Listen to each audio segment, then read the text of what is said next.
Hey everyone, Richard Byrne, and this is the third installment on my lessons from 12,000 blogs. If you'll recall, this started with me Instagramming a picture of my notebook where I jotted down 12 lessons I've learned from writing 12,000 blog posts. So the third one I want to talk about is the point that everyone's a critic. One of the things I hear from people who are trying to get into blogging or trying to get their blogs to grow a little bit bigger is the concern about how their blog posts will be received, particularly if you're trying to step out of your comfort zone. How are people going to respond to that? I struggled with that a lot when I first started to offer some paid webinars. How will people respond? Who's going to be critical? And what I realized eventually is that everyone's a critic, but it's also a heck of a lot easier to be a critic than it is to be a content producer and to put things out there, put yourself out there. So if you're worried about everybody being a critic or not getting nice reception to your blog post, your video entry. I mean, I didn't shave today. I haven't shaved in the last 3 days, actually.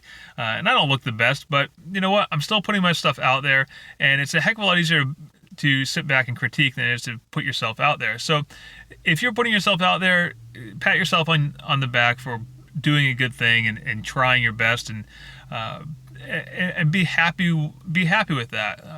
And the nice thing about blogging is that if you don't get the reception that you expected or you'd hoped for on a blog post or a video or a podcast, you know what?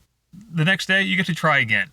Or even later that same day, you get to try again. I tried twice yesterday with YouTube Live because it wasn't going the way I hoped it would. So keep that in mind that it's easy to be a critic. It's a lot harder to be a producer. And if you're putting yourself out there and being a producer, you're doing good stuff. And the other thing to consider is that for every critical comment you get, think that there's probably 10 people who didn't comment at all who did like what you were saying. It's often that very vocal minority that can ruin your day. One bad blog comment or one bad email can put a sour taste in your mouth.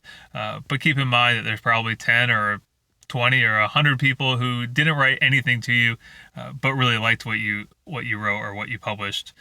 So don't worry too much about the critical response. Yeah, it hurts when it's critical, but it doesn't hurt for that long. You can try again the next day.